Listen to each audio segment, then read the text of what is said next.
Which one is best? Which one is worst? Which one is last? Which one is first? You can have your opinions, but we say what? Hi, witches and crows. Welcome to We Say What, where we say what and also smash the patriarchy.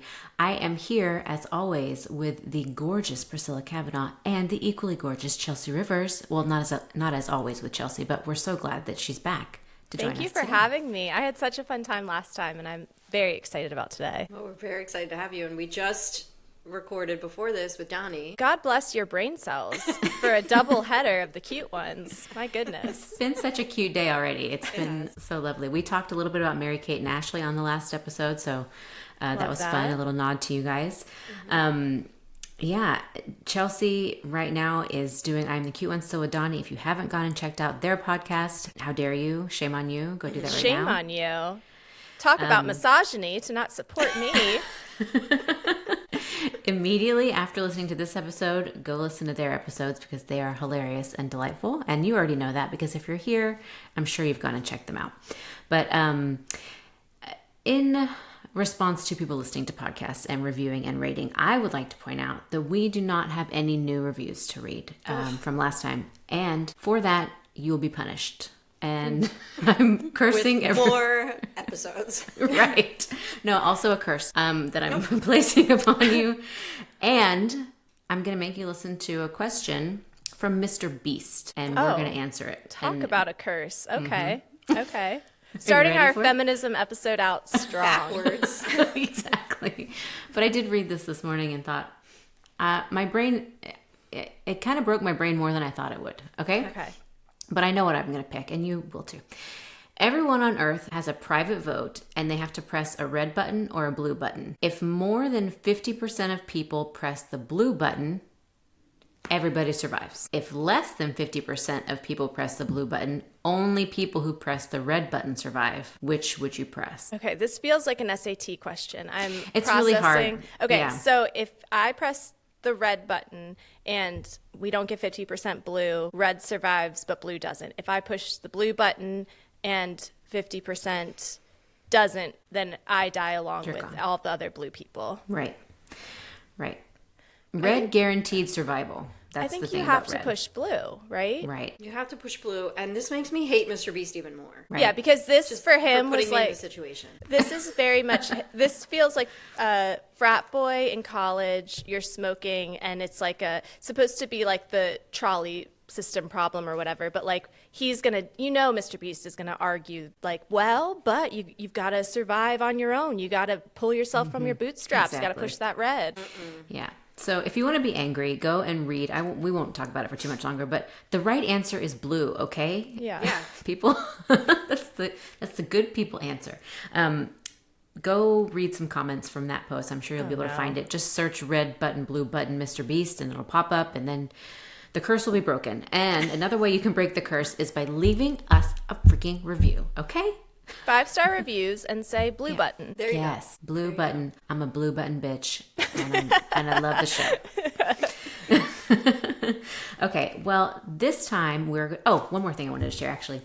I did get a response to a story that I posted yesterday where I shared Priscilla's first altar. It's not really an altar. It's more of like a little display area of trinkets in her home. But she did add the 2 crystals, her birthday crystals, that I sent to her. And so I said, baby's first altar. And someone said, I'm surprised there's no picture of Hanson with the words, not a one-hit wonder on this altar. You need one of those like prayer candles that have different people's faces on it, but like wrap it around. Well, look, if I'm going to like worship anyone in Hollywood, it's not going to be Hanson. It's going to be Pedro or Bad Bunny. So, but... I don't need to reinforce in my home that Hanson is not a one-hit wonder, okay? I know it in my heart, and I know it from looking at the charts, okay? Fun fact, I looked exactly like Zach Hanson as a child. Interesting. Could see that. Mm-hmm. Like, literally exactly like Zach Hanson. Outside of a Sam Goody, there was once a giant... like one of those where cutouts. It's the person, cutouts. Yeah. And my dad made me snap a photo next to him. Do you have it? Cutout. It's on one of the photo albums from my past. I'll have to, if I ever come across it, I will post it because it really was a copy paste situation. Oh, Amazing. wow. I thought you were going to say, like, someone asked you for an autograph. I mean, no, but it wasn't out of the realm of possibilities, honestly. Can you imagine if you just stood by the cutout with like a Sharpie and just waited for people to come waved? by? Well, that was in the era where stars would do like mall performances and signings. So Right. the world's Wow. my oyster, I suppose. Well, there were a lot of people that were really mad about some of our choices on the One Hit Wonder episode, but that's okay. People are mad and they're allowed to be mad. But just remember, this is a podcast, guys. And also remember that we say what. And if you want to say what, you could do it in the comments or the reviews or start your own damn podcast. I love that. Yeah. And if a podcast makes you feel something, that's a good thing. That's a Because good then it would thing, be boring. Yeah. That's right. We want you shouting. And also laughing. That would be better. Preferred. That's the word. I was telling Donnie, this is the first day I've had coffee in months. So pardon everything. But the thing about you is you are chaotic. Like you do have, both of you have like a delicious dish energy about you, and that's complimentary. But like I feel like that was the most like low key way of being like, I had coffee today. Pardon me. Like if I like as someone who basically like mainlines Red Bull all day every day, and you can kind of tell like I can only hope to be as zen one day as you And are. I'm telling you, and I hate to bring it up, but that's that Hufflepuff energy. Gummit. But I'm When you say dadgummit, like, come on. But I'm a Hufflepuff. But Okay. Okay, good. But I'm like a moon. My moon sign would be like a Slytherin, I think. There we So go. that's that Gemini balance. Yeah, you need that. But you're a also, Hufflepuff son. Yeah. go back and listen to Chelsea's other episode with us, which was the best zodiac sign to have with you during an apocalypse. If you want more zodiac talk, also. Yeah, our top listened, our top Yeah. streamed You are our episode top to date. streamed episode. Oh. Love Don't let that. it go to your head. I already have. Okay, today we're going to be talking, though, about the most feminist TV icon on a scripted reality or talk show. So this is a chaotic bracket as well. Love it. So excited. I wore my feminist unicorn sweatshirt here today. Oh, in honor. Wait, I have to change my shirt. Take two. This is No, Chelsea. I wore this sweatshirt one time to like some sort of, I think it was a baseball game, and it was like my dad had an extra ticket, and I went, and it was like all of his friends, and one of his friends said, I love your cute little feminist sweatshirt. And so I looked back at him, and he was wearing a baseball jersey. He said, yeah, and I love your cute little baseball costume. Ooh, we love it. And it was a shining moment, I think, for me. Not so much for my dad, who it was like, okay, well, we're starting off on a great note with you and my friends, as always. Yay. That's what you get. My sweatshirt that I forgot to wear is actually from my own Etsy shop called Feminist Cringe. I So- need, Love it. I need So to I have to, purchase like- one of those. I for have sure. to, plug myself. I often forget that it exists. So check it out. I have that same sweatshirt and I love it. And also, I just realized now that I have a feminist shirt in my shop that I should have gone and grabbed while you were getting yours, but it's too late now. I'm just going to wear what I'm wearing. It's pink, it counts. Okay. Shirts are available. Go buy them. But there were shockingly few feminists I felt that could fit on this bracket. I thought, we're pulling from so many categories, we should be able to come up with like 100 million. And we do have quite a few honorable mentions, but I thought there would be more feminists.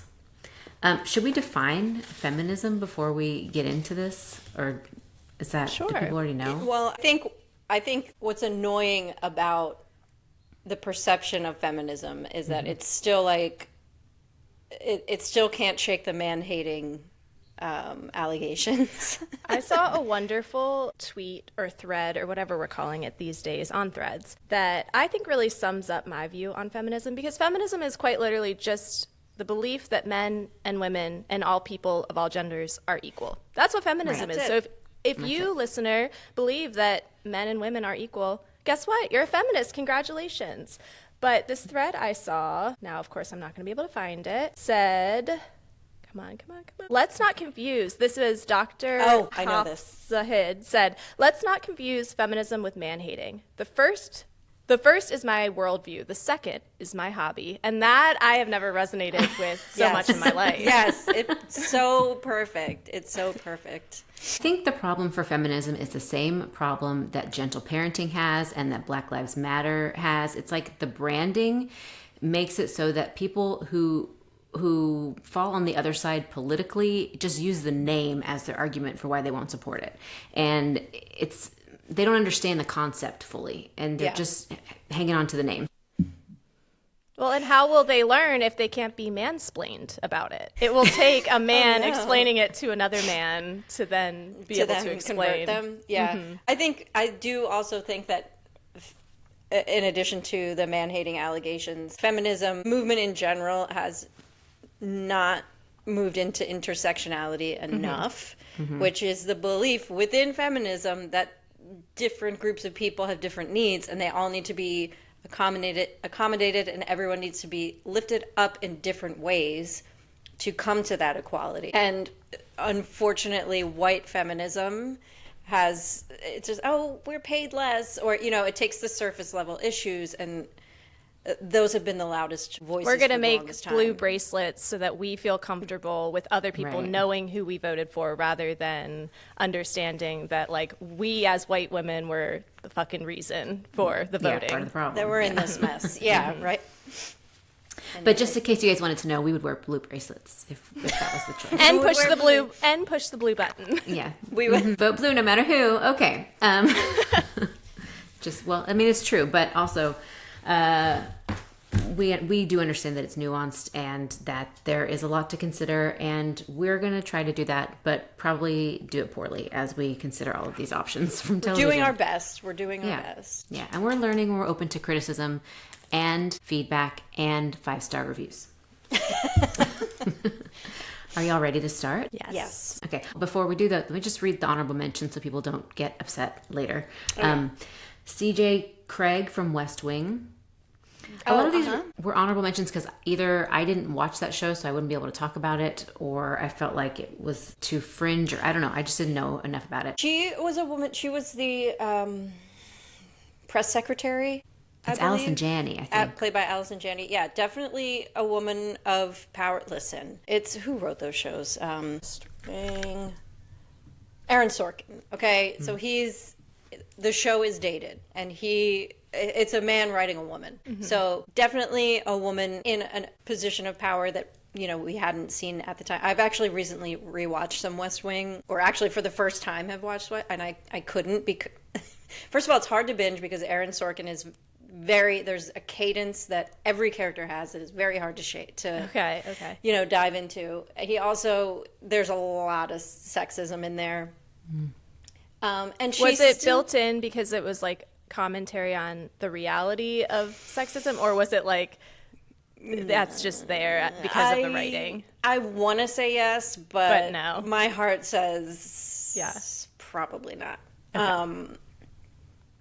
So yeah, she was a woman of power, but she was still like centering men a bit, and would like, she had a crush on a journalist and would like give him the inside scoop, and it's like, lady, you wanted to shake her and be like, why are you're supposed to be the beacon of feminism, and you can't decenter men, like, whatever. Tale as old as time. Tale as old as time. Hold Okay, on, that's CJ Craig. Okay, we have Dr. Pulaski from Star Trek. Never been a Star Trek person, but a lot of recommendations came in to the DMs for that. Buffy Summers, Olivia Benson, Candy Burris, Angela from Boy Meets World. My bisexual awakening. Oh. It unfortunately just took me 20 more years to realize what those feelings were. Xena, Warrior Princess. Selena Meyer, which was for an Priscilla, anti. Yeah, Priscilla mentioned her, but it was more for an anti-reason. And then Ariana Madix. And I was going to say Dolly Parton, but then found out she herself does not identify as a feminist and like rejects it. So I feel like she's a humanist. Yeah, maybe. But isn't that what a feminist is? Isn't that what we just basically said? That's tough. I'm surprised and disappointed to hear that. Yeah. But I do think sometimes it's walking the walk, and so maybe she has for whatever reason, her reasons for like not identifying with the identity. But I think that in terms of like actual impact on the world, and like values, I think she very much gives, like, I would rather a Dolly Parton who doesn't identify with the language than somebody who is claiming and like with a beacon of like a blinking light of feminism, but like doesn't actually do anything that matches that, Yeah. Great point. We still love Dolly. She doesn't have a TV show though, I guess. Does she? Has she ever had a show? No, I think she did have. I don't know. There's Anyway, literally she's not no on the way to list, know. so it doesn't Yeah. matter. Yeah. How could we ever How could find we out? Never know. Okay, so let's start the actual bracket, though. We've got Mary Tyler Moore, who I think is very Chelsea coded. Yeah. That is the biggest compliment. Thank you. You're welcome. Much more than Zach from Hanson, I think. Thank you. Thank Who you. I guess is probably Zach Hanson, not Zach from Hanson. But both. Well, Yeah. if they had a baby, Okay, we would that's get Chelsea. Chelsea. Okay, so Mary Tyler Moore versus Martha Stewart. Interesting. Thoughts. I had to catch up on some Mary Tyler Moore because it's been a while. So I did watch for some of these things, like the best of moments or like most influential moments videos on YouTube. And for Mary Tyler Moore, it said she's an independent career woman, which was not a thing in the 70s. So that was a big deal. She stayed out with a man all night. She was taking birth control pills. And some guy said to her, "You want to be my wife, mistress, mother, lover, and friend. 1/5 isn't good enough for you." And she was like, "No, it's not. Get out. I want to be all those things to you." Which, I mean, I don't know. I guess she was demanding monogamy from him, I guess, rather than allowing him to be a philanderer. But We can't do the purity stuff, I guess. We have to. Oh, no. And I mean, you guys just recorded with Donnie, so I'm loving the energy in which we're entering this episode. But I am also somebody that, like, my suggestion was Miss Piggy. So, like, I will be seeing I also suggested Tiffany New York Pollard. So, like, there are different brands of feminism, and we're all bringing something to the table. Exactly. Exactly. But versus Martha Stewart. Right. Who I guess also very self-made. She's, the only person in her field that went to prison for the crime that she committed. And of course, she was the woman.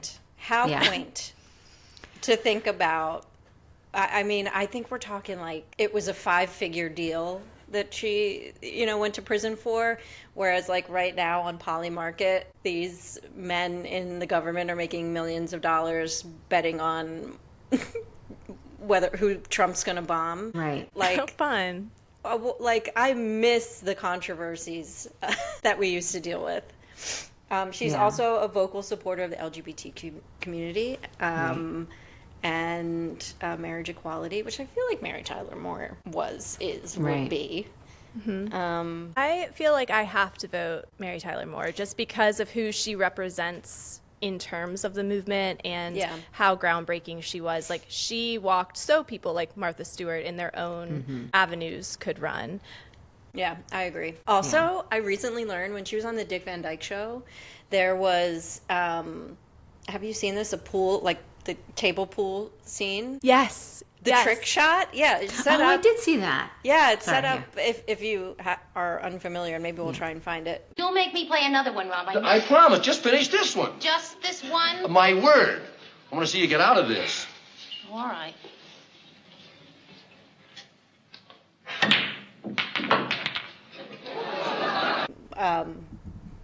Which I always promise that kind of stuff during these things and then don't deliver. I'm forever being like, I'll post the image on YouTube. And I did it like 3 weeks in a row recently. And finally a cutie slid into my DM and was like, hey, so you keep promising the images, but you're not putting them up. Delivering. My bad. Anyway, she's supposed to like slide into the game and, make 3, I don't even know what pool talk is. Make She was 3 supposed shots. to, She did a cool trick shot. Yeah, and it was supposed to be that she just like set it up and they were going to do it. And then the body double would come in to do the shot. But like she did it. And they both stayed in perfect character. Like his character was supposed to be shocked. So obviously that translated. But even her, she like giggled a little and then like walked away. But it was like, she just did something that was like professional pool players can't do. And she made like 3 holes in one, we'll say, for purposes of getting through this. I think that's the technical term. Yeah. I think so too.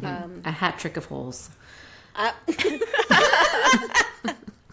think that's what they call it. Where's Donnie when you need him? That's if you guys want to start an OnlyFans. That might be a good name.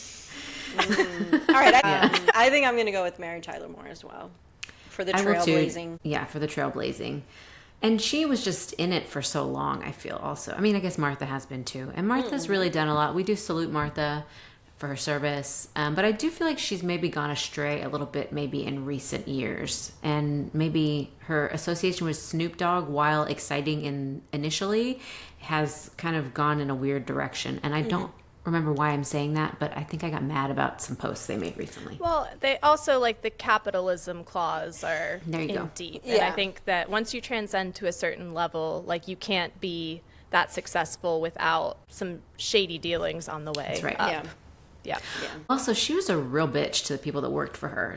Women. I did and- read about that, some I mean, toxic work environment stuff. Yeah. So I don't appreciate that. Martha, we don't like it. Appreciate it.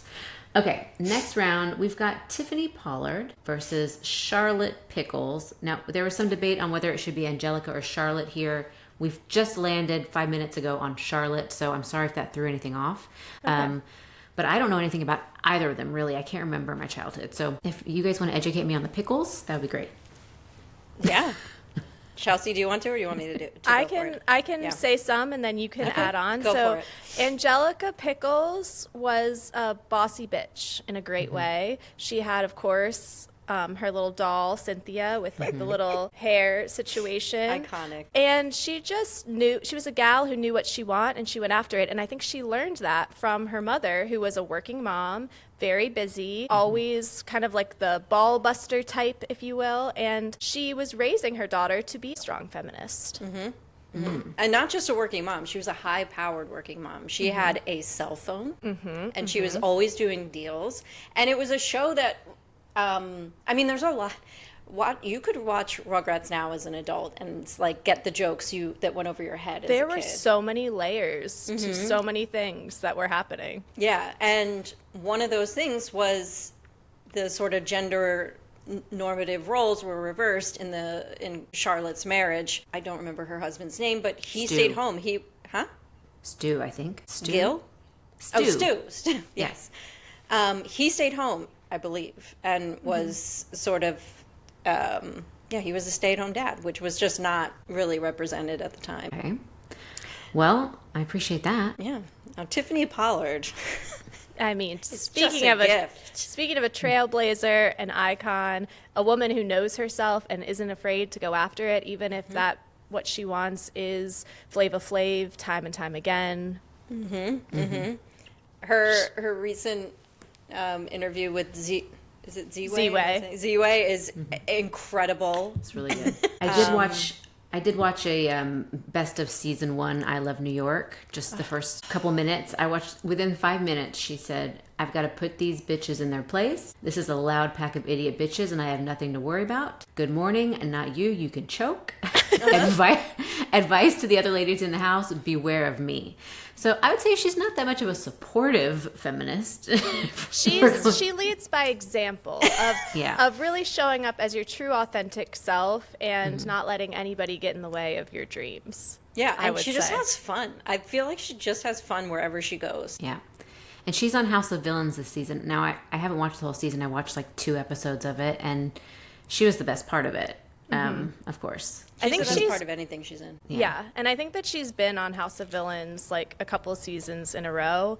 And I love that there are certain people who, and I would say like Simple Life, like Paris and Nicole are in this category of, I think that like in that early day of reality TV, before the audience knew what was going on, there are certain people who got it and were like in on it and like leaned into what it was that like I think originally watching you're like, oh, this person is like completely clueless, and it's like, oh no, she gets it, and like she is comedy gold, like she is a comedian, and she the way that she, and a wordsmith. I mean the reading that she did to that woman on Big Brother of the shoes of she is nothing of the sort, a poet. So how are y'all going to vote? Let me see if I need to weigh in, because I'm having a hard time with this one. I think I'm going to go with Charlotte Pickles again for trailblazing purposes. I think that Tiffany New York is highly entertaining, I think, but as far as the movement goes, maybe Charlotte. I don't Okay. know. I will say it breaks my heart to do. I am also going to go Charlotte Pickles, but I will say that Tiffany New York Pollard exists because of feminism. Like she is allowed to be a beacon of pop culture because feminism exists, and my God, what a star. She also, I did not realize this until researching for this episode. She identifies as gender fluid, and her pronouns could change at any time, and they include bitch.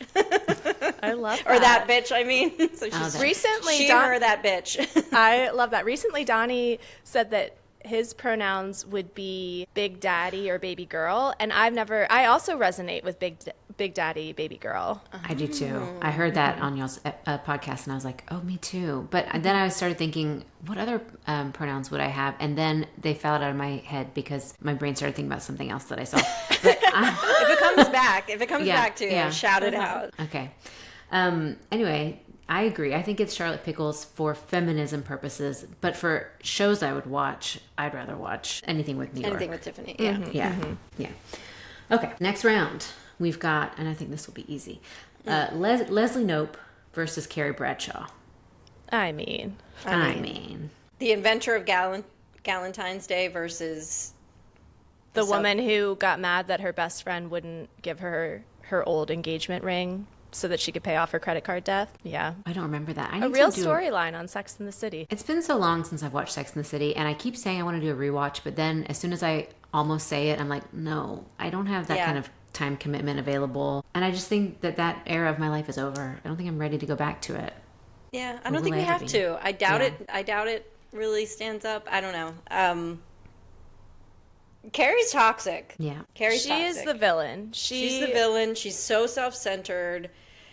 She's not supportive of her friends. She's very judgy. If we wanted to pick on this Samantha, list, right? I fought for her to be on this list so that I could come on my small platform and call her toxic. That's a brave stance here today. A setback for feminism, perhaps, but I think it needed to be said because people are starting to have that conversation for sure as like the rewatching and just like that came back for some reason. I feel like it's like she's people who think she was a feminist. No. It's the same vein as what we talked about in the beginning of white feminism. Like Sex and the City is white feminism, and Carrie Bradshaw, like there was the conversation in the 90s of her like being this like independent feminist woman. It's like she's living her life the way she wants to live it, and that is inspiring, I suppose. But she's also a little tornado of chaos wearing expensive shoes, you know? Yeah. And so centered, so man-centered. Right. Like, ridiculous. Every storyline was lives. around men. And not in one man. If I was Carrie Bradshaw's friend, I would have committed murder at brunch a long time ago. Yeah. I would say, if you're about to make this conversation about Mr. Big, you can go shove it up your ass. Yeah. Go sit somewhere else. Yeah. No. Okay, so Leslie Knope. Yeah. I mean, we don't even forward. I mean, conversely of like how to treat friends, I love all of the compliments she gives to Anne every day, all day. She loves Anne. She invented Galentine's Day and famously said, men's rights is nothing. Put that on a shirt if it's not already. It probably is. Yeah, it probably is.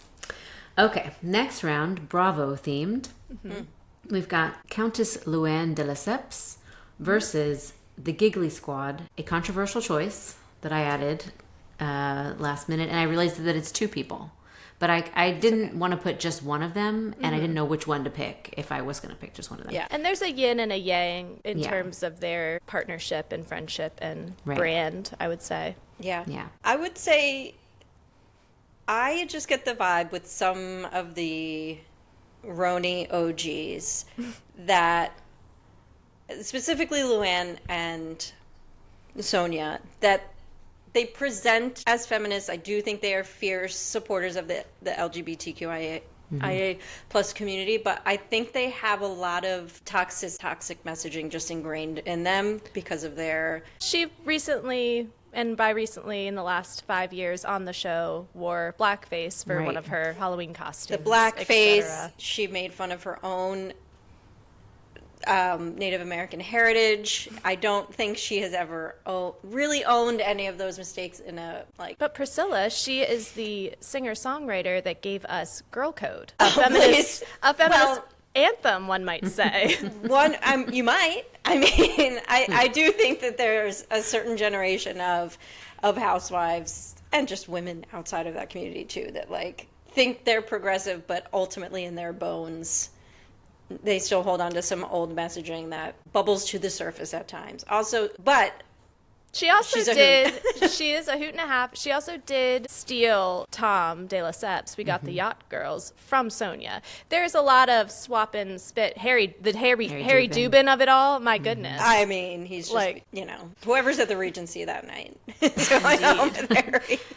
I saw that Harry Dubin's going to make some appearances on the new New York season. I'm So- sure. he is. You say his name. We shouldn't say it again because we've said his name twice, and if we say it a third time, He might appear. He's gonna appear and stick his tongue in one of our ears. Ew, not mine. Luckily, Yeah, luckily You've got we've all yours got covered. protection But not on. me. Oh, see. it's gonna be your Trouble. Yeah. Yeah, I think Luann is, progressive in that she likes to have sex with a lot of men, which is great, and I love that for her. But and she's supportive of the LGBT, like as you said, she's supportive. But I'm having like a memory wheel, like Rain Man numbers, but just memories of Luann. Because now I'm also remembering. Do you remember when she told that young teenage girl that she could be whatever she wanted to be, including a model, because you could lose the weight? I don't remember that, but Yeah. that's horrid. Yeah. Okay, well, so let's contrast her with the Giggly Squad, who are Hannah and Paige. Now, Hannah, I think that she gets a lot of hate that is undeserved. I think that the season, she was on how many seasons? 2 of Summer House? 2 or 3, yeah. 2 or 3. And I know that she came across as like needy a little bit, and I know that because she really wanted to be with Luke, and that was a whole thing. But she really did not allow Kyle Cook to go after her. And she said, look, he can talk to his wife that way, which also maybe she should have defended Amanda more in that situation. But she was like, but you're not going to talk to me like that. And then But Amanda also is a little Carrie Bradshaw adjacent too. Definitely. Where at what point are we stepping in to stand up for you and protect you? And at what point do we need to set our own boundaries? Because Right. like I am not a part of this anymore. Yeah. Right. Well, we've certainly reached that line. We're there. Has something happened now. recently? Wait, why? But also, Hannah and Paige built their entire brand, their millions of dollars of brand deals on the Giggly Squad, which was a name bestowed upon them by one Kyle Cook, who was trying to insult them. And they said, turn that frown upside down. We're going to make it rain on our podcast. And now we get to sit at home in our pajamas or, and Zoom each other and make lots and lots of dollars. So I think they're a great example of like female friendship, and when you have a friend that you can be your true self with, it makes you like the best version of yourself because separately, and they have had their individual controversies, and Right. certainly like if we're looking at everybody with a magnifying glass, like we could spend an episode or two there Right. just with the two of them. But I think like because individually I don't find them particularly like I'm not drawn to them the way I am with like a New York or a TV character. But together, like there's no denying they are magic. Like they like to be able to have a podcast where literally they're just gabbing like Talking. they're at brunch, and it is so entertaining and so relatable, and they do talk about like it verges on man hating in a way that I find delightful, but like Yes. I do think that this is like the magic of girlhood and like of what it can be when you have that person who gets you and is different than you but like sees you and accepts you completely for who you are. yeah. Yeah. Well, I didn't know you were a giggler, and I'm so glad to know that about you. I wouldn't identify, much like Dolly Parton doesn't identify as a feminist. I would Okay. not identify as a giggler, but when their clips listen. come across, no, I don't listen, but when their clips come across my algorithm, I always give it a little listen and I Yeah. chuckle along and then I keep it moving. I'm in the same boat. I'm a clipper.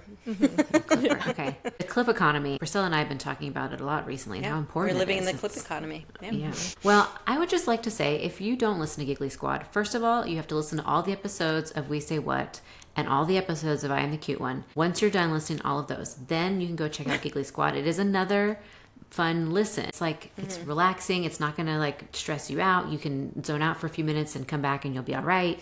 Lots of commercials, but you got to get that bag however you can. I'm fine with it, but like, I do enjoy it, and I'm speaking my truth. Okay. And so I think We are triple gigglers right now right now. versus Luann. Right. Although I do love Luann. She's one of my top 5 housewives for sure of all And time. if we were voting for charismatic reality stars, then, you know, Luann's got That'd be a different That would be a conversation. different conversation. But in terms of feminism, for now, we will move Hannah and Paige forward. Okay. All right. Next one is Oprah versus Liz Lemon. This is tough. We've got a real person versus a character. And I would argue neither of them are shining examples of feminism, like that fall under the definition of it. Yeah, Oprah has been around for what, 40 years maybe in media? I think she's definitely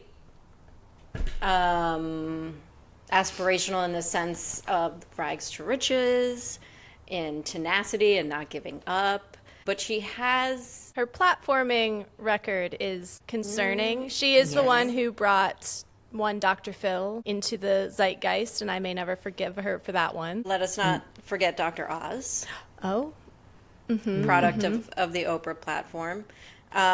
She was a big player although also a victim of toxic diet culture in the 90s. I mean, she received a lot of criticism, and I think that was probably a time where it would be impossible to not dive into it. And I do think once she got mega rich, she lost a lot of her relatability.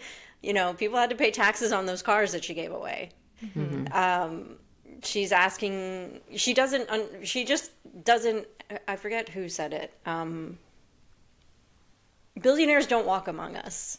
They don't live our lives. And I think she's far enough away from her struggles that she doesn't. well, that's just connect class anymore. consciousness and Yeah. the idea of once you transcend to a certain level of wealth and capitalism, yes, she is still a Black woman who has a history, and that makes it the intersectionality of what her identity is. But eventually, like, the theory of class consciousness and wealth distribution is like, once you hit that top tier, once you hit billionaire status, there is a divide between any other person that's living based on that. Yeah. That being said, she was one of the first women to have a talk show, a Black woman having a talk show that had her name, which, speaking of, this is my fun fact about Oprah. Did you know that her name when she was born was Orpah? And she changed it, which I always am like, that's such a fun little tidbit. Wait, I thought they put it wrong on her birth certificate and they kept it. Oh, okay.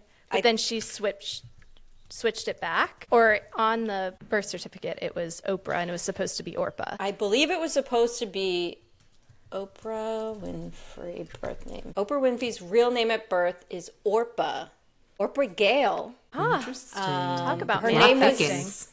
Her name was frequently mispronounced and misspelled, leading her family to adopt Oprah instead of Orpah. I could swear I read that they wrote it down wrong on the birth certificate, but it sounds like from a very cursory, is that the right word? Search that it's just Orpah was hard to say, so they went with Oprah. I was trying to say you're right. Oprah, Orpah, which one's easier? And Oprah does feel easier, but maybe that's just because I've heard it so many times in my life and I've never heard Orpah. And the Harpo Network, I believe. Yeah, she started her whole empire. It's her name So it's spelled backwards. backwards. Oh. I don't know if it exists anymore because now it's owned, the Oprah Winfrey Network. But Harpo, well, maybe that was her production company. We digress. Yeah. I digress. So that's Oprah. On the other side, we have Liz Lemon, who, although it's one of the best compliments I ever received from a guy I had just started dating, was he told me I reminded him of Liz Lemon. And I was like, oh my gosh, that's like really nice. But if you contrast her with Leslie Knope, and we do this for obvious reasons because it was the same era, and then it's Tina Fey and Amy Poehler, so come on. Liz Lemon doesn't have any female friends. I mean, she is the boss, you know, she is, well, not the head boss, but she's the boss of what she's doing. She is in charge of things. But again, a lot of things are like centered around male approval and dating and like making jokes about womanhood. Like, I'm going to go home and eat cheese and be in my Very blankets. like Kathy. Right. Coffee, Yes. chocolate. I think they even make that reference at some point. Yeah. So if you're comparing those two, which I know we're not yet, but if it got to that point, she is less of a feminist than Leslie Knope, for example.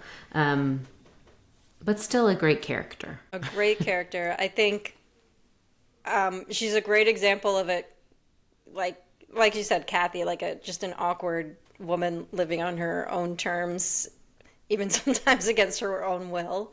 I think as far as impact, despite her billionaire status, I think Oprah has done more for women, at least for a period of time, maybe not lately. Oh, I will just say, I did look up Oprah. She has never called herself a feminist. Like another person like Dolly Parton who kind of rejects the label. But she did make some appearances during the Me Too movement, which were helpful in propelling that. And she does a lot of global advocacy work for female education. So yes, she that has her is own another schools, I think. Yeah, I think Liz Lemon is an example of kind of like a cog in the machine of like middle management and kind of just like a victim in a lot of ways of like misogyny in the workplace, and but like wanting to go against that to like earn that approval rather than like deconstruct the system. And I think that Oprah, not a perfect person, but like a trailblazer and representation. Okay. Next one, we've got Lucille Ball and Eloise Bridgerton. I'm Chelsea, not as familiar with Bridgerton, so you guys are going to have to give me Neither's the lore Neither drop. am I. Okay. Neither am I. Okay. Well, then I will do the Eloise background for you guys. So the premise of basically every season of the Bridgertons or just Bridgerton, is that there is a marriage mart, which is like the queen designates one woman as the diamond of the season, and then all the men want that woman, but basically all the women go to this ball and they're trying to get paired off with a man. And you can go for several seasons or whatever, but you don't want to, because then you look like a spinster, an old maid. And Eloise is like, I don't want to go to the marriage mart. Sign me out. I'm gonna go home. I'm gonna read. I'm gonna study. I'm gonna learn how to do art and play piano. And like, she just shuns the whole thing. And she's like, I'll be by myself. And she's made that decision. I feel like in upcoming seasons she might change her mind and fall in love with somebody, but to this point, she's just completely shunned that whole system. Interesting. Okay. Yeah. I'm gonna go with Lucille Ball.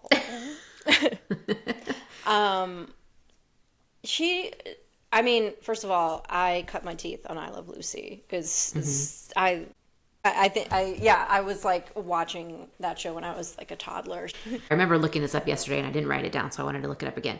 But she is another person who does not want to be labeled as a feminist, but she did advocate for women. But now I'm not finding what I saw. There were issues with her husband that I feel like she allowed him to do something, and I need to look for that, I guess. They were two extremely strong personalities, fiery temperaments. I mean, if you want to talk about trailblazers in entertainment, Lucille Ball is going to make the top of the list every time. The show portrayed a pregnancy for the first time on TV, showed beds pushed together. I mean, things that seem so benign to us that were the first things to ever come on TV. She was the first woman to head up a television studio, which she hated doing. And I believe her daughter said, to your point, Jackie, she would not have called herself a feminist. But she was a protector of women. There's an amazing clip of her on some talk show, and the host just keeps touching every woman that is asking. Lucille's a guest, and the audience is asking questions, and the host is a man, and he just is always like putting his arm around them, and like, as if he can. She's like, get your hands off her, get your hands off her. Like every single time. It's just really interesting to see. I think it was in the 70s. So maybe she's a feminist against her will, but I think there's also context to where we were as a society throughout. And I think it is telling that there are women of a certain generation who are fighting against that identity or label. And I think it's because of what the connotation of feminism was during that time. But again, like walking the walk versus talking the talk, like that is an example of like, I don't care if I'm making you uncomfortable, stop touching her. Yeah. Yeah. And also, she was funny as hell, and she had her own show about her being funny named after her, and like people watched it even if they weren't women. I mean, everybody loved I Love Lucy. And again, I watched that also when I was a kid, and that was one of those home set from school. I'm going to watch I Love Lucy and Bewitched and I Dream of Jeannie, and those are my girls. And And I think similar to Mary Tyler Moore of being like paving the way for those who came after. Like I put my like Father, Son, and Holy Spirit would be like Mary Tyler Moore, Lucille Ball, and Joan Rivers as like the trifecta of like what I strive to be, you know? Yeah. Well, and Lucille Ball was before Mary Tyler. Like, if we had to go chronologically, so she opened the door so that Mary Tyler Moore could have Mary Tyler Moore show. Mary Tyler Moore started on the Dick Van Dyke Show.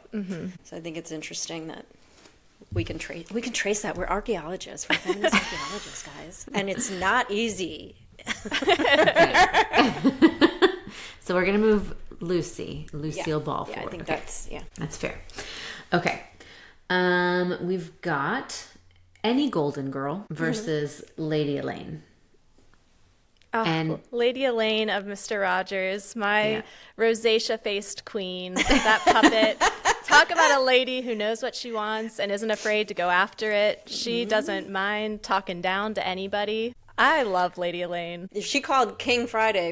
I think she refused to acknowledge him as the ruler of the land of make-believe. And what is feminism than not adhering to the patriarchal structure that we've all been assigned, you know? Yeah. And she called everyone toots, which was adorable. Puppets always come up when you're on here. Yeah. Chelsea. I love a puppet. I know. You know my feeling. There is no higher comedy than Muppets, and Lady Elaine, a puppet. A puppet is hilarious. I wonder what they were going for with the rose, because it's beyond rosacea. It's almost blackface. I mean, it really is like brown. Yeah, It looks like frostbite. Like I fear that she's been climbing Mount Everest or something. Or and maybe she drinks was. too much. That's that would explain looking the at a lot of attitude. things.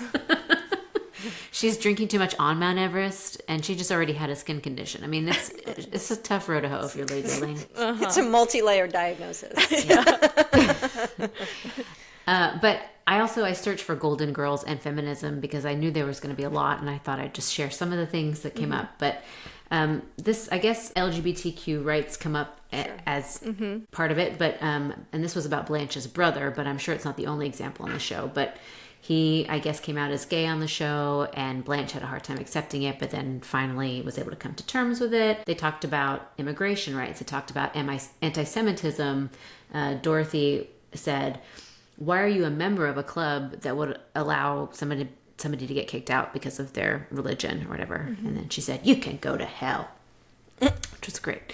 And Blanche confronted a harasser, and the guy was like, "Without any evidence, we can't do anything. And you know, a man's career is at stake." And she said, "My self-respect is more important than any damn course. You sucker can kiss my ass." And it was lovely. The Rose, girl, Rose reported a dentist who harassed her. So I just feel like there's so much that they did. Yeah. I think Lady Elaine is a fantastic example for the young minds that she helped to shape. I think as far as wider spread impact, it might be Golden Girls. I mean, they've ushered in... I mean, people are still watching as new, right? And I think that also, and this is I never thought that I would be saying, just like the Giggly Squad, let's talk about the Golden Girls. But I do think that it was a great way of demonstrating that you can be whoever you want to be, and there is no right type of woman. And I loved the interactions of all of the different types of women, and it allowed for what does it look like to have female friendship, what does it look like to help your friend go through a hard time, or empower your friend to make that call to report the dentist, and allowing that, like, again, that just like acceptance of all of us are very different, but we have that common ground of like support and loving each other and empowering each other to be the type of person each of us wants to be. So I'm gonna have to... breaks my heart to do. I'm sorry, Lady Elaine, but I have to go with the Golden Girls. Yeah. And also the Golden Girls, just in their living situation, exemplify like something that so many women have been talking about doing for the past maybe 6 or 7 years. We're like, okay, let's just all live together, and we'll just do that. And I'm just going to put this out there, ladies. You know, I'm available if we get to that point. To commune. Commune. Mm-hmm. Well, and redefining what later in life looks like. I mean, I think joy in, let's face it, these ladies were middle-aged. We came to learn, and slightly above middle-aged. But just like joy later in life, I think is a timeless or a message that every generation needs. And it was, Yeah, that life goes on, and not only that, but like Blanche still being a horny bitch out here in the streets, and like Dorothy having all of these opinions, and like Rose keeping her innocence despite being a woman of a certain age. Like everybody, and oh my God, don't get me started on Sophia. Forget zodiac signs. I myself am a Sophia. Is how I identify. Sophia's son. We should do a whole new bracket, maybe. No, we should just do a bonus episode where we do our Sun, Moon, Rising, but with alternate characters from I TV love shows that. or something. Interesting. Yeah. Oh God. What would I Interesting. be? Yeah. Start I'm thinking about it. definitely, I think I am a Liz Lemon son, but a Lucille Ball rising. But where does Lucille Bluth come in? And what about Moira? And she's like, my- there's so much to consider, you know? Anyway, The Selena Meyer think about it. moon. where does Miss Piggy come into it? She comes in the next round against Whoopi Goldberg. This is going to be tough. You really, these lineups are killing me here. I know, I it's mean, tough. Miss Piggy, Can I another rags to riches story. Yeah. You know, Another she woman was who knows reasonable. herself. Yeah. I will do this when we post this episode. I'm going to post a TikTok of the moments that Miss Piggy and Martha Stewart interact with each other. It is hilarious. This is what I do with this. You cut a star shape out of the center of a larger cookie so you have a nice hole in it. Oh, how obsessive. Yes. Are you going to help me? Well, to the degree that I'm able. Luckily, we're not dressed alike this time. No, we are not. We are not. I wouldn't be caught dead in that. Well, Now, we are going You to married? Yes? Oh, he has a lovely wife, Bonnie. Who cares, Martha? This is the secret way to hang them on a tree, using the Not same... very secret anymore, is it? Did you do something with the Necco wafers? Lunch. but I know you love sweets, Oh, I do. and I know you love Kermit. Do you want to make something to take home to Kermit? No, not really. No. You want me to see how I make those? Do I have a choice? No. Do you actually know what you're doing? Now, do you know what kind of all-purpose flour you use when you bake? All purpose. I'll take 2 pounds of those gingerbread ones and a pound and a half of the sugar cookies. Do you know how long those take to make, Miss Piggy? Who cares? Oops. Uh-oh, I broke a Necco wafer. Close the door! She broke a Necco wafer! Hold it. You love wax paper? I do. It's one of those papers I really love. Alrighty. Watch out for your nose. Ah! Oh, I'm very, very You got sorry. insurance on this thing? You weren't cooking at all during the commercial break. No, I was not. I was waiting No, to let's show. get these cookies going. Come Okay, on. but I want to show the audience. Now, I don't want to cheat the audience. They have to. We're going to use what will surprise all of you, dressmaker pins, which are our nails. And What are you talking about? just to hold the house So together. you heat this thing and you get stuck with pins. Yes. Have you watched the Joan Rivers Miss Piggy interviews? No. Oh, yes, that's what must you need to watch. do immediately Okay. after too. Okay. Well, I did get some lines from some good Miss Piggy moments. She called Gordon Ramsay Gary just for a power move, which love is that. that's ballsy. Jimmy Kimmel asked her what she does on her late night show, and he was like, "Do you do monologues?" She goes, "Yeah, I basically do whatever you do here, but better and in high heels." Candace Cameron Bure. Boo, asked her about her late night show also and how it feels to have Kermit as her boss. And she said, well, basically, we just forget about the past and carry on with our business. We're basically like the Clintons. I'm sure Candace loved that. So that's pretty funny. I saw a clip with Whoopi Goldberg. And again, I'm sorry these are just clips, but I wanted to have some evidence to present to the group. And she was supporting trans women, which I think is important because we haven't really talked about that, but they Wait, do Miss need a lot of Piggy or support. Whoopi or both? Oh, sorry, Whoopi.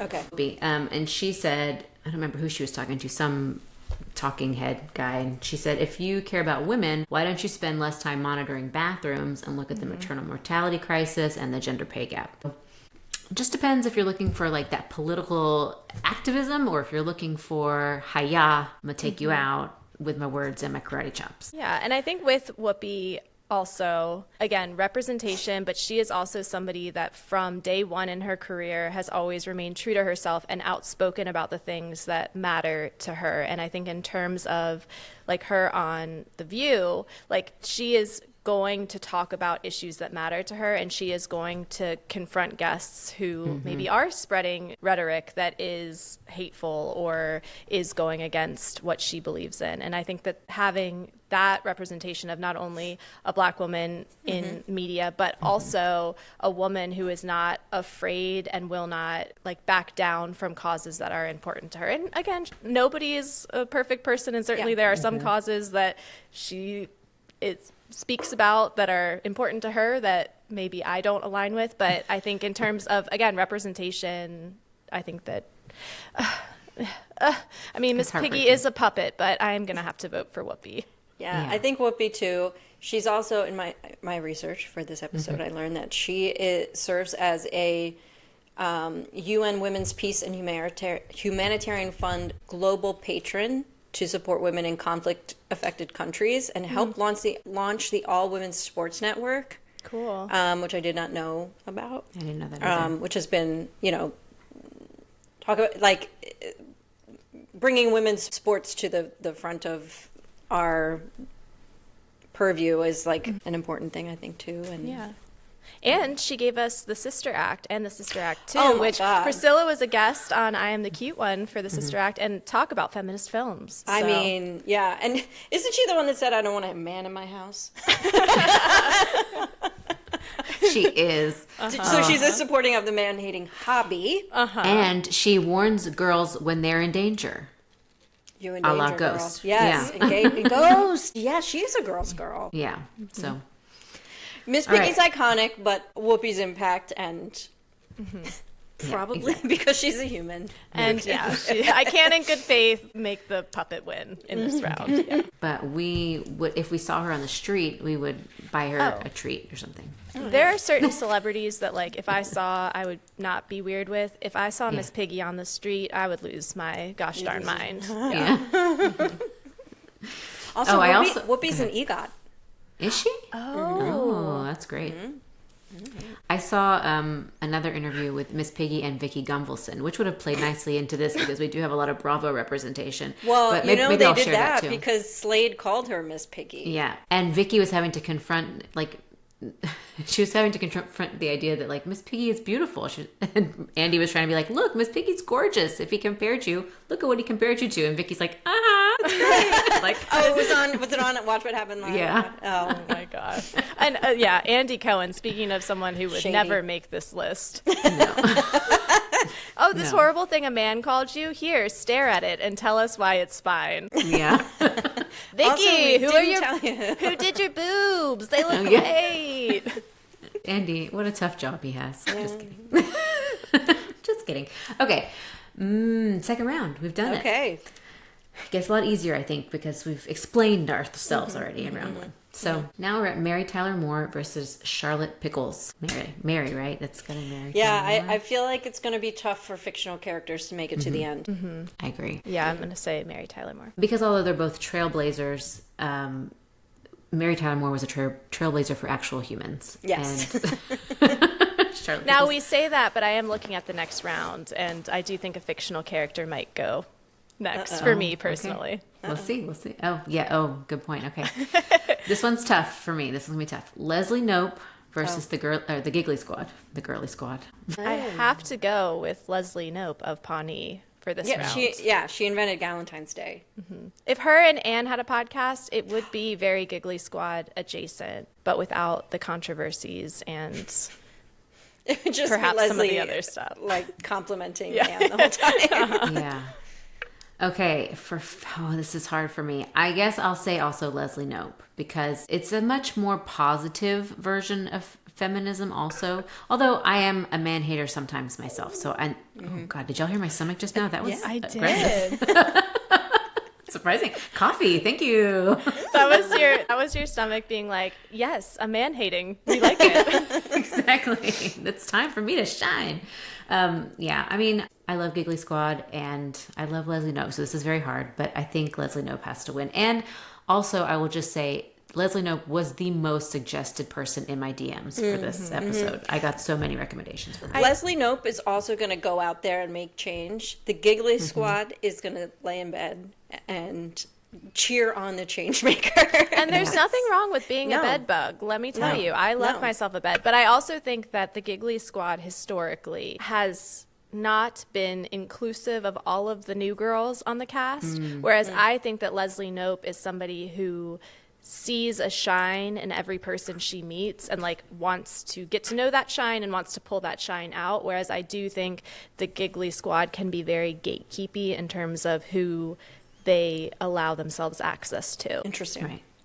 But setting boundaries is fine, and That you get is to true. choose your friends. You get to choose who you're friends with. I think that, you know, I really don't like when people are like, you have to be friends with everybody in your class. That kind of mentality, because there's some people in your class that are assholes, and you don't have to be friends with them.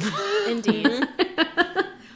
Oh my gosh, you guys. My stomach is really mad about the decisions I made. Are you this morning. hungry? I might be a little hungry, but also I think it's the coffee. And I didn't do my schedule. I normally work out and then have a snack afterwards, and I didn't do that yet. So it's like, what the fuck, Jackie? Okay, Leslie Knope moves forward. It's okay. We'll take care of her later. Oh, I thought you were talking about Leslie Knope. Like, Oh, no. what are you doing to Leslie? This girl later. She wants pancakes. Maybe that's what your stomach wants. Doesn't Leslie love pancakes, or is it waffles? Can't remember. Anyway. Yeah, some sort of carb soaked in syrup. All right, Oprah versus Lucille Ball. I need to know what kind of advocacy Lucille Ball has done. I know. The school... I don't think she stepped into an advocacy role. Because the school thing with Oprah really does give her a leg up, I think. Because in terms of, again, like representation, trailblazing, they both paved the way for those that came after. And Yeah. it sounds like they both had parts of themselves that were perhaps not aligned with feminism, but we are all, as women, multifaceted creatures. Okay, it sounds like she did. She rarely labeled herself a feminist, but she did advocate. She championed the Star Trek pilot, which promoted racial equality, and she supported the March of Dimes. And this one, she challenged racial segregation policies by insisting that Black employees and guests use the front door elevator at her penthouse, which is good. And she lent her voice to the 1954 campaign for polio research. Okay. Good stuff. Wait, I yeah. don't know. I still think Oprah maybe edges her out on that one a little bit. Yeah, I think Yeah. so too. Although, could we hold space for Lucy maybe blazing some trails for Oprah? True. Definitely. True. The And entertainment Definitely. female head of network. yeah. And I think that, like, again, it is stepping stones, right? So Yeah. like Lucille Ball making it, like, at that point in time, allowing people of color to enter her front door, like, that's where society was, which then paved the way for Oprah to then pave the way for others. But I do think that I'm going to say Oprah, but that might be my own generational bias of Right. Oprah being Oprah when Yeah. I'm if I'm sick from school, I'm watching Oprah, you know. Yeah, I'm did watching have both. me- You might watch both. Yeah. You could, yeah. You do have me reconsidering, especially when you said that, you know, Lucille paved the way for Oprah. I'm like, well, Oprah could not have happened without Lucille. But I don't know. With the opportunities that she was given, what did she then do to give back? I guess is where I'm going with it. And I Yeah. think that Oprah then, once she got there, like Lucy, I think didn't. I think she did good things, and then she got there and she kind of just, but I don't know, maybe Oprah's doing the same thing. She's kind of hiding out too. Is that true? I don't know. I'm just making shit up. I don't even know what I'm talking about. I'm just I think rambling. My stomach is just going nutso. It is crazy that it's getting picked up on the microphone. Yeah. I Yeah. feel like I should just mute it whenever. My heart wants to say Lucy, but my head wants to say Oprah. Jackie, what's your stomach saying? It's saying surprisingly not anything. Like I don't feel hungry and I don't feel like I need to poop, so that's good. It's just saying things are happening in here. And should we spin the wheel? Ooh. Welcome to the wheel spin. Let's see, we've got a P and a J. P is closer to O in the alphabet, so we'll say P is Oprah and J is Lucy. How fun. No whammy, no whammy. Big bucks, big bucks. Oh, it's Lucy. Okay. Oh, Lucy but moves that doesn't forward. help. But that doesn't Why? help because I don't know who I'm voting for. Oh, I thought we were both on the same page with that one. Like we both Oh couldn't yeah, I decide. did Oprah, you did She did Lucy. Oprah. So you're the deciding factor. Me? Or at the wheel. The wheel again. No, I think I'm going to go back to Oprah. I think I'm Oprah. Okay. I think Okay. I'm just, and then you're saying I think Lucy or I think Oprah? I'm Oprah too. I just It's hard. This is a hard one. it's kind of hurts my heart because I would like a Lucy word holds with such a big your part of it. with the intern that created these specific brackets. Certainly, I couldn't be mad at either of you. It must be Bobby, the get your assistant. ass in here. Okay, well, I'll tell Bobby you said something. We'll get him. We'll put him back in his cage. Okay, we've got Golden Girls versus Whoopi Goldberg. It's an unfair advantage when it's multiple people because then it's also the dynamic of the friendship that is inherently feminist. It's a chaotic bracket. I think Golden Girls. I think Golden Girls too. Okay, I'm gonna say Whoopi because it's gonna be Golden Girls, and we would have had another long debate internally for me to go back and forth. Just make it easier on yourself. Yeah. I think, I just think we had so much more to say about the Golden Girls when we discussed it a minute ago than Whoopi. But again, that's a close one. I just, for my stomach's sake, I'm going to say Golden Girls. Okay, just to get through this. Yeah. The Golden Girls would be the same to me if like Mr. Rogers was on this list, if we were opening it up to, the other side of gender, like where there were intentional things throughout the show that were pieces of resistance. Like Mr. Rogers dipping his toe in the pool with his mailman during that time. The Golden Girls, like the conversations they had. And Dorothy in real life being such an advocate for LGBTQIA rights, but in the show allowing her character to struggle with it. Like that, there's so much more advocacy in the portrayal of like being messy and learning and growing than like projecting perfectness and expecting everybody else to like already meet you there, Great point. Yeah. Okay. Golden Girls moves forward then. Okay. We're on round 3. We're Okay. getting down to the nitty gritty. We've got Mary Tyler Moore versus Leslie Knope. This is very hard. I think I've got to go Mary Tyler Moore. But I do love that there was a world in which it could have been Carrie Bradshaw versus Mary Tyler Moore if things had gone differently. Or Lucille Ball. Like, Yeah. yeah, it's Mary Tyler. Yeah. Okay. She did more. I did. Did I write some stuff about? No. Oh, I did. We talked about it already. Never mind. Yeah. Mary Okay. Tyler Moore moves forward. And now Oprah versus the Golden Girls. I think the Golden Girls. I think so too. Okay. Yeah, I think so too. All right. Well, this is getting fast. We're moving quickly. Yeah. Moving quick now. No, this Yeah. is hard now. Mary Tyler Moore versus the Golden Girls. Yeah, it's the last one. Okay, I'm going with my heart, and I'm going the Golden Girls. That was my gut. I am too. Go. They did more for feminism in the long term. Now, I don't know if that's true. We don't though, 'cause- know. We don't know. I think it truly is a numbers game of like there were more of them to be able to make an impact within the dynamic within like if we were looking at the Mary Tyler Moore show versus the Golden Girls, like then we could be comparing storylines and who did what and representation because she also did that on her show. But I think in terms of like the Golden Girls, but also the actresses and what they did, like there's just a numbers game of like the butterfly effect of advocacy that came from that. That's what I was thinking. Me too. You just said it better than I did. Okay. Well, I like it I feel too. good Golden about Girls. this I choice. like Yes. Okay. Well, Golden Girls are very popular on this podcast, by the way. We've talked very highly of the Golden Girls before, and we're doing it again now, and there's a reason for it. You know, I'm doing a rewatch of it. That's my before I go to sleep show if I need something to help me. I'm going to add Yeah. that to the rotation, I think. When I first met my husband, we were dating. I was living at the beach with my best friend for the summer, and he would come and stay with us, and that was like our after the beach like before we went out drinking, but we've been at the beach all day. That was like our little like Pre-game. nap time, like show. And I knew he was a keeper when I was in the shower one day and I came out and he had popped on the Golden Girls for all of us to watch, and I was like, oh, there we go, There you go. True He's a love. girls guy. Dr. Bald. Dr. Bald. Well, okay. Congratulations, gals. And I'm talking to you, and I'm talking to the golden ones. Thanks so much again, Chelsea, for coming on. Always Thank a you delight for to chat having with me. you. It's such a delight. Yeah. Can you tell everybody where to find you?